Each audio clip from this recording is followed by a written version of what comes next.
Bonjour Booktube, on se retrouve dans un nouveau décor. Je suis rentrée en France pour le week-end et vous êtes actuellement chez moi, donc bienvenue à la maison. Aujourd'hui, cette vidéo sera dédiée à ma bibliothèque Harry Potter. Il faut savoir que chez moi, j'ai environ 4 endroits où je mets des livres. Donc j'ai 2 bibliothèques comme celle-ci, j'ai 2 Billy juste dans le coin que vous ne voyez pas et sous ma télé, toute ma collection de poches. Donc j'ai décidé de dédier une bibliothèque entièrement pour Harry Potter. J'ai essayé de faire quelque chose de design, quelque chose de sympa, donc il y a beaucoup d'objets décors. Moi j'adore. Dites-moi si vous aimez bien. Il faut savoir qu'on va juste s'intéresser à toutes mes collections de livres, les différentes éditions, les différents livres que j'ai, les différentes langues. Parce que des objets Harry Potter, j'en ai un peu partout dans ma maison. Comme par exemple, dans la bibliothèque qui est dans ma chambre, j'ai ce magnifique calendrier de l'Avent Poudlard Express qui se balade. Donc ça prendrait bien trop de temps de vous montrer tout ce que j'ai. J'ai énormément de tasses, j'ai quelques pop par-ci, j'ai des pins, j'ai des carnets. Enfin, comme vous vous en doutez, j'en ai encore et encore et encore. Donc aujourd'hui, on va vraiment s'intéresser à cette bibliothèque. Et qui dit vidéo Harry Potter, dit changement de tenue. Et voilà, beaucoup mieux pour vous présenter cette vidéo Harry Potter. Donc commençons. Comme je vous l'ai dit, sur cette étagère, tout est entièrement dédié à Harry Potter, sauf mes 2 Penguins classiques, le livre de la jungle et Orgueil et Préjugés. J'aime énormément ces éditions et c'est pourquoi je voulais aussi les mettre en avant dans ma bibliothèque un peu exposition, collection. C'est vraiment ma bibliothèque préférée, chaque élément est posé minutieusement. Commençons. Donc pour commencer, nous avons mes éditions françaises, donc je pense qu'il n'y a pas de grande surprise, beaucoup d'entre vous les connaissent. Ce sont les vieilles éditions de chez Folio. Oui. Donc comme vous pouvez le voir, il y a eu un changement d'édition entre le 4 et les 3 dernières. L'idée est simple parce que ma grande sœur a commencé à lire les Harry Potter quand elle était plus jeune. Quand le premier est sorti, je devais avoir 4 ans, donc évidemment je ne lisais pas Harry Potter.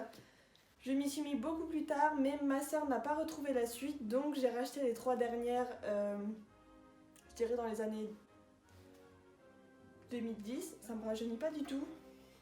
Et donc c'est pour ça qu'il y a un petit changement d'édition, et j'ai également acquis les contes de Biddle le Bard dans cette édition. J'aime énormément. Cette édition française, honnêtement, vous allez le voir, a bien vécu, les pages ont jauni, les dos sont cassés, on les a lus énormément, je les adore. Et si je devais relire Harry Potter, je n'hésiterais pas à les reprendre. De toute manière, je ne peux pas plus les abîmer, je pense.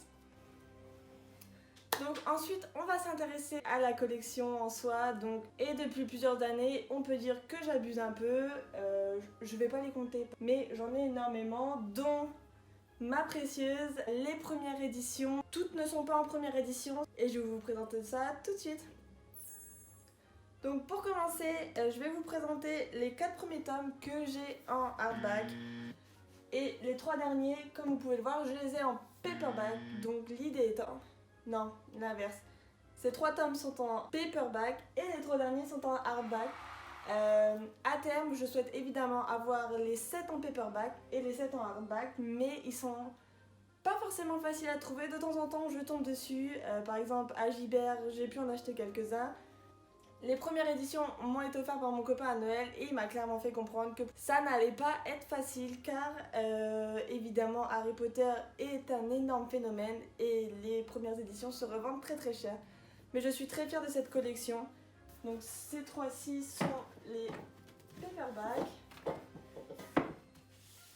Et ensuite, j'ai les 3 hardbacks. Donc ils sont absolument à tomber, je les adore. J'aime énormément le set. D'ailleurs, je l'ai en double. Donc mon copain me l'a offert à Noël et j'en ai trouvé un autre exemplaire sur une brocante en Irlande. Et comme je sais qu'ils sont très durs à acheter, je l'ai pris car je n'étais pas sûre si je l'avais ou non, parce que je me trompe toujours avec ces éditions. Donc ensuite, comme vous le savez, depuis 2 ou 3 ans, ils sortent les éditions des 20 ans. Ce sont ces éditions colorées avec les pages qui affichent les couleurs de votre maison. Clairement, je n'ai pas besoin de vous dire quelle est ma maison. Je suis Gryffondor et donc je vais vous présenter ces éditions collector qui sont absolument magnifiques. Tada! Donc évidemment, vous devez être en train de vous dire, mais elle vient pas de dire qu'elle était Gryffondor, mais pourquoi n'avoir qu'une maison quand on peut avoir les 4?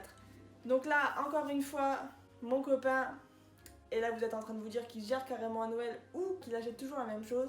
Le résultat étant le même, les cadeaux me font toujours énormément plaisir. M'a offert les 4 la même année. Il sait que je suis très indécise et que j'étais partagée entre les prendre tous en la couleur de ma maison ou avoir les 4. Au moins je suis très contente, j'ai les 4 et je pense que pour le reste de la collection, donc pour les tomes de 2 à 7, je n'achèterai que la collection Gryffondor. Je dis ça maintenant, mais peut-être que si je refais cette vidéo dans plusieurs mois, vous allez voir tous les livres dans toutes les couleurs dans ma bibliothèque. C'est très possible, honnêtement, j'en ai aucune idée. Il y a quelques bonus, notamment une carte présent. Il y a surtout une espèce de préface en fait sur le thème de chaque maison. Donc en fait, quand vous achetez le livre Gryffondor, vous avez donc l'introduction à Gryffondor avant le livre. Vous avez aussi une carte quelque part. Évidemment, je ne vais pas la retrouver. Ah, là voilà. Donc nous avons une carte du château donc de Poudlard. J'aime énormément ces éditions. Et croyez-le ou non, je n'ai jamais lu les Harry Potter en anglais. Donc je pense que ça va être également l'occasion pour moi de me faire une introduction à Harry Potter en anglais. J'aimerais énormément découvrir vraiment les Harry Potter avec la plume de J.K. Rowling sans la traduction. Et parce que j'aime Harry Potter, donc je n'ai pas besoin d'excuses pour les relire. Donc toujours dans la même édition, comme je vous disais, je compte acheter les suivants donc dans la maison de Gryffondor et à Noël. J'ai reçu donc de la part de ma famille, donc de mon beau-frère, Harry Potter et la Chambre des Secrets. Donc cette fois-ci c'est la version française. La petite différence avec les VO, c'est que la jaquette est entièrement rouge. Et pour une fois n'est pas des moindres, la France nous donne un hardback. Donc par hardback, je veux dire, ce sont ces livres, vous savez, durs, à la jaquette dure, qui ne sont pas en papier, qui ne se plient pas, et qui rend le livre encore plus joli à mon goût. Ce sont vraiment un objet livre, un objet de collection. Donc ensuite, nous partons dans les confins du monde, et par là, j'entends que il y a une édition spéciale d'Harry Potter que je ne peux acheter que dans un pays. Je vous présente. Donc c'est l'édition américaine. J'avais jamais remarqué, c'est pas le même nom que l'édition UK. L'édition UK c'est And the Philosopher's Stone et l'édition américaine c'est The Sorcerer's Stone. Donc ceci est l'édition américaine et je ne sais pas si vous l'avez déjà vu. Une fois que les 7 livres sont réunis, en fait les tranches forment le château d'Harry Potter. À mon premier voyage aux États-Unis, je suis tombée dessus et j'ai adoré le principe, donc j'ai décidé que j'achèterais. Soit ça va me prendre sur un coup de tête et je vais toutes les acheter, soit je les achèterai à chaque fois que je les trouve dans une librairie ou aux États-Unis. J'aime beaucoup le principe d'avoir un dessin que une fois que les 7 tomes sont réunis, c'est la forme à dessin. J'adore, donc voilà pourquoi je l'ai prise. Et j'aime énormément l'illustration. Pour être honnête, on voit rarement des couvertures Harry Potter dans les tons mauves. Je dis ça et c'est à ce moment-là que je vais vous présenter les nouvelles éditions Gallimard avec une entièrement violette. Super.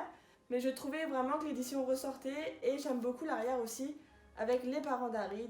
Donc ensuite je vais vous parler d'une édition donc Bloomsbury, donc c'est la maison d'édition originale qui a publié Harry Potter si je ne me trompe pas, j'espère.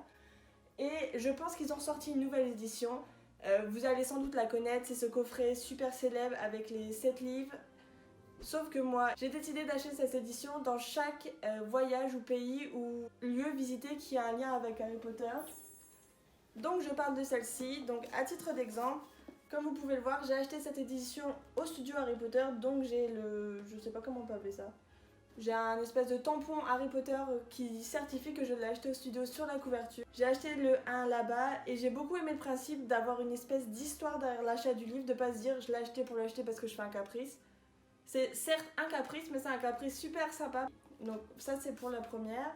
Ensuite pour le tome 2, And the Chamber of Secrets, je l'ai acheté en voyage au Portugal quand je visitais la librairie Liberio, je me souviens plus du nom.